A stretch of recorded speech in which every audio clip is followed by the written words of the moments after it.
এই বিষয়ে সবাই আমার সাথে একমত হবে। পুরো পৃথিবীর মধ্যে সবচেয়ে বেশি আলাদা আলাদা প্রজাতির প্রাণী অ্যামাজন রেন ফরেস্টে দেখতে পাওয়া যায়। এখানে গেলে আপনার মনে হবে যেন আপনি অন্য কোনো গ্রহে চলে এসেছেন। এই সময় পৃথিবীর সব থেকে ঘন জঙ্গল অ্যামাজন রেন ফরেস্ট। এটা এখন এমন পরিস্থিতিতে আছে যেরকম লাখো বছর আগে পৃথিবী ছিল। অনেক মানুষ এটাও মনে করেন অ্যামাজন রেন ফরেস্টের গভীরে হয়তো এখনও ডাইনোসর লুকিয়ে আছে। যত বড় এবং ঘন অ্যামাজন জঙ্গল অতটাই বেশি ভয়ানক। আজ পর্যন্ত কেউ জানে না যে এই জঙ্গল কিভাবে সৃষ্টি হলো, কারণ এটা পৃথিবীর যে কোনো জঙ্গলের থেকে একদম আলাদা। আবার এরকমটা মনে করা হয় এটাকে বাইরে থেকে আসা কোনো জীব বানিয়েছে, এলিয়েন বানিয়েছে। আজকের ভিডিওতে আমি আপনাদেরকে অ্যামাজন জঙ্গলের ওই রহস্যের ব্যাপারে জানাবো যেগুলো শুনে আপনার হোশ উড়ে যাবে। তো চলুন শুরু করা যাক আজকের ভিডিও।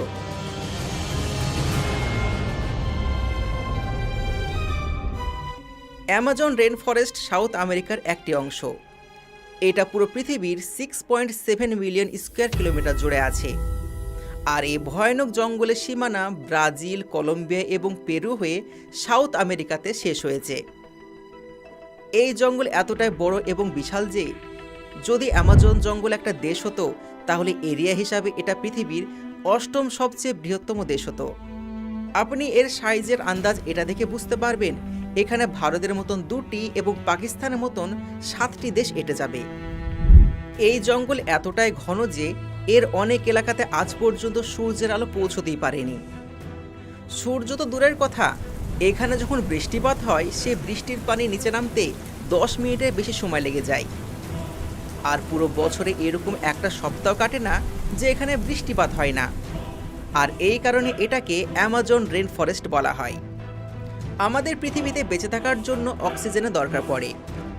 আর অ্যামাজন রেন ফরেস্ট বায়ুমণ্ডল থেকে কার্বন ডাইঅক্সাইড নিয়ে সেটাকে সালোক সংশ্লেষ প্রক্রিয়ার মাধ্যমে অক্সিজেনে রূপান্তরিত করে। আর এই সময় আমরা যে শ্বাস নিচ্ছি সেখানে অক্সিজেনের 20% অ্যামাজন রেন ফরেস্ট থেকেই পাচ্ছি। অ্যামাজন রেন ফরেস্টের এই অংশে 1100-র বেশি নদী আছে। এর সাথে এখানে পৃথিবীর দ্বিতীয় সবচেয়ে বড় নদী আছে। 6400 কিলোমিটার লম্বা এই নদীকে অ্যামাজন রিভার বলা হয়। এই নদী সুন্দর হওয়ার সাথে সাথে দুনিয়ার সবচেয়ে বিপজ্জনক নদী। এই নদীতে এমন এমন প্রাণী আছে যা পুরো পৃথিবী ছাড়া শুধুমাত্র এই নদীতেই পাওয়া যায়। যেমন এই পিঙ্ক ডলফিন। এই ডলফিন 10 ফুট পর্যন্ত লম্বা এবং 200 কিলো ওজনের হয়ে থাকে। এই ডলফিন নর্মাল ডলফিন থেকে অনেক বেশি তেজ হয়। আপনারা নর্মাল ডলফিনকে মানুষের সাথে খেলতে দেখেছেন, কিন্তু এই পিঙ্ক ডলফিন মানুষকে তা শিকার করে নেয়। এই নদীতে এমন একটা মাছ পাওয়া যায় যেটা অনেক বেশি ডেঞ্জারাস। এটাকে ইলেকট্রিক ইল বলা হয়।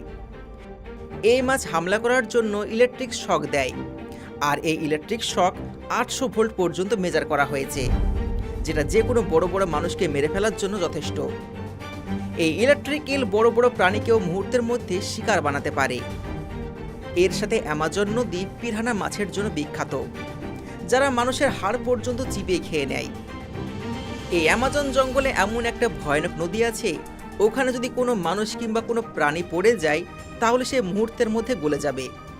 এই নদীকে বয়েলিং রিভার বলা হয়। এই নদী 7 কিলোমিটার লম্বা, 100 ফুট চওড়া এবং 20 ফুট পর্যন্ত গভীর।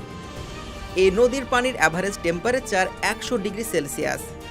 এর মানে এখানে যে কোনো খাবার জিনিস কয়েক সেকেন্ডের মধ্যে সেদ্ধ হয়ে যাবে। এই নদী সবসময় কেন ফুটন্ত থাকে আর এর আসল কারণ কি আজ পর্যন্ত কেউ জানতে পারেনি। অ্যামাজন জঙ্গল দেখতে যতটা সুন্দর, সত্যিকারে এটা তার থেকে হাজারো গুণ বেশি ভয়ানক। অ্যামাজন জঙ্গলে পশু পাখি এবং গাছপালায় এমন প্রজাতির আছে যেগুলো পুরো পৃথিবীতে আর কোথাও পাওয়া যায় না। অ্যামাজন রেন ফরেস্টে 44,000 প্রজাতির গাছ আছে, 13,000 প্রজাতির পাখি, 22,000 প্রজাতির মাছ, 3,800 প্রজাতির সরীসৃপ এবং 25 লাখ প্রজাতির পোকামাকড় আছে। এখানে অনেক বিষাক্ত পোকামাকড় আছে। রিসার্চারদের কথা অনুসারে এখন পর্যন্ত 30 লাখ এমন প্রজাতি আছে যেগুলো এখন পর্যন্ত আবিষ্কারই করা হয়নি। অ্যামাজন জঙ্গলে এমন কিছু প্রাণী বসবাস করে যারা অতিরিক্ত ডেঞ্জারাস। আর যেখানে সব প্রথমে নাম আসে গ্রিন অ্যানাকোন্ডা। এই অ্যানাকোন্ডা পৃথিবীর মধ্যে সবচেয়ে বড় এবং খতরনাক সাপ, যাদেরকে শুধুমাত্র অ্যামাজন জঙ্গলে পাওয়া যায়। এই অ্যানাকোন্ডা 30 ফুট পর্যন্ত লম্বা হয় এবং 200 কিলো পর্যন্ত ভারী হতে পারে। যখন এই অ্যানাকোন্ডা শিকার করে তখন ওর থেকেও বড় প্রাণীকে এক ঝটকায় গিলে নেয়, যেমন হরিণ এবং জংলি শূকর। এমনকি বাঘকেও তার শিকার বানিয়ে ফেলে। অ্যামাজন জঙ্গলে না জানি কত গ্রিন অ্যানাকোন্ডা আছে, সঠিকভাবে কেউ বলতে পারে না। সায়েন্টিস্টদের কোনো প্রাণীর বিষয়ে জানার জন্য তাকে কাটাছেঁড়া করতে হয়, কিন্তু এই জঙ্গলে এমন একটা ব্যাঙ পাওয়া যায় যার ভেতর দেখার জন্য এরকম কিছু দরকারই হয় না। এই ব্যাঙকে গ্লাস ফ্রগ নামেও জানা যায়। এই ব্যাঙের চামড়া পুরোপুরিভাবে ট্রান্সপারেন্ট হয়। এর ফলে ব্যাঙের শরীরের ভেতরে সমস্ত অংশগুলোকে দেখা যায়, যেমন এর ধকধক করা হৃৎপিণ্ড, ফুসফুস, লিভার এবং আর্টারি পর্যন্ত পরিষ্কারভাবে দেখতে পাওয়া যায়। যখন একটা নর্মাল পিঁপড়ে তার শরীরের থেকে বেশি ওজন ওঠায় তখন আমরা চমকে যাই, কিন্তু অ্যামাজন জঙ্গলে এমন একটা পিঁপড়ে পাওয়া যায় যে অতিরিক্ত ডেঞ্জারাস, আর এই পিঁপড়ার নাম হলো বুলেট অ্যান্ট। এর সাইজ 4 সেন্টিমিটার পর্যন্ত হয়ে থাকে। যদি এই পিঁপড়ে ভুল করে কোনো মানুষকে কামড়ে দেয় তাহলে ওই মানুষ ব্যথার জ্বালায় মারা পর্যন্ত যেতে পারে। রিসার্চারদের কথা অনুসারে এই যন্ত্রণা বন্দুকের গুলি লাগার মতন হয়ে থাকে, আর এর জন্য এটাকে বুলেট অ্যান্ট বলা হয়। অ্যামাজন জঙ্গলে এমন একটা গিরগিটি পাওয়া যায় যে পানির উপর চলতে পারে। এই গিরগিটিকে জিজাস লিজার্ড বলা হয়, আর এরা 3 ফিট পর্যন্ত লম্বা হতে পারে। এরা নিজেকে বাঁচানোর জন্য কিংবা শিকার ধরার জন্য পানির উপর ছুটে চলতে পারে। অ্যামাজন জঙ্গল তার নিজের মধ্যে এমন কিছু রহস্য লুকিয়ে রেখেছে যা আজ পর্যন্ত কেউ জানে না। অনেক মানুষ তো এটাও মনে করে যে এই জঙ্গলে সোনার একটা শহর আছে, যেটা এই অ্যামাজন জঙ্গলে কোথাও লুকিয়ে রয়েছে। এইরকম ডেঞ্জারাস পরিবেশ হওয়ার কারণে কেউ ওটা খোঁজার সাহস করতে পারে না। ডিসেম্বর 2020-তে নাসার একটা স্যাটেলাইট অ্যামাজন জঙ্গলের উপর ছিল আর একটা ফটো ক্যাপচার করে, আর ওখানে তারা সোনার কেল্লা দেখতে পায়। কিন্তু কিছুদিন পর ওই ফটোকে আনঅফিসিয়াল বলে ঘোষণা করা হয়। এবার সত্যি সত্যি কি ওখানে সোনার শহর আছে, নাকি এটা একটা কাহিনী, এটা আজ পর্যন্ত একটা রহস্যই হয়ে থেকে গেছে। অ্যামাজন রেনফরেস্টের জঙ্গলের মাটিতে কিছু এমন নিশানা তৈরি করা আছে, ওগুলোকে যখন স্যাটেলাইট থেকে দেখা হয় তখন ওগুলো দেখতে কিছুটা এইরকম লাগে।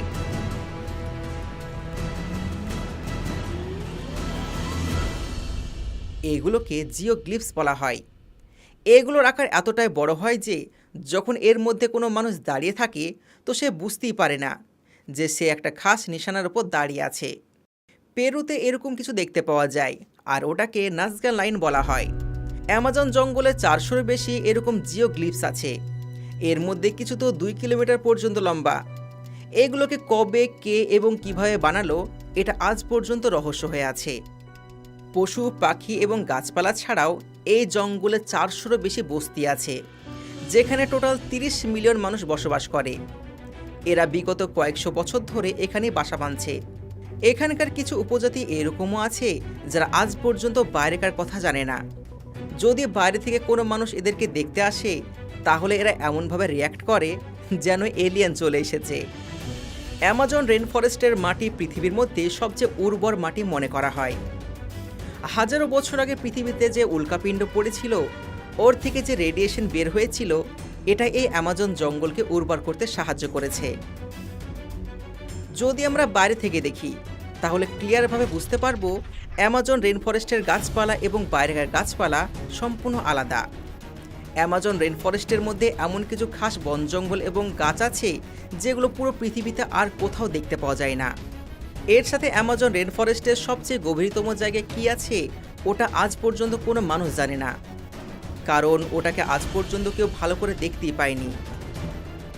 হতে পারে উল্কাপিণ্ডর কারণে এখানে পুরো একটা আলাদা দুনিয়া হয়ে গেছে। এখানকার গাছপালা বাকি যে কোনো জঙ্গলের থেকে বেশি ঘন। কিন্তু কিছু কিছু মানুষ পৃথিবীর সবচেয়ে দুর্লভ এবং দামি জঙ্গলকেও নষ্ট করার জন্য উঠে পড়ে লেগেছে। এখানকার জঙ্গল কেটে ধ্বংস করে দিচ্ছে, এটা জানার পরেও যে এই জঙ্গল পুরো পৃথিবীর জন্য কত বেশি ইম্পর্টেন্ট। একটা রিপোর্ট অনুসারে এখন পর্যন্ত অ্যামাজন জঙ্গল তার 20% থেকে বেশি অংশ হারিয়ে ফেলেছে। যদি এরকমভাবে চলতে থাকে তাহলে ধীরে ধীরে এই জঙ্গলকে সাফ করে এখানেও বড় বড় বিল্ডিং তৈরি করে দেবে, যার ফলে এই সমস্ত অবলা প্রাণীর ঘর ধ্বংস হয়ে যাবে, মানুষ মরে যাবে। আসুন আমরা বেশি বেশি করে গাছ লাগাই এবং গাছ কাটা থেকে বিরত থাকি।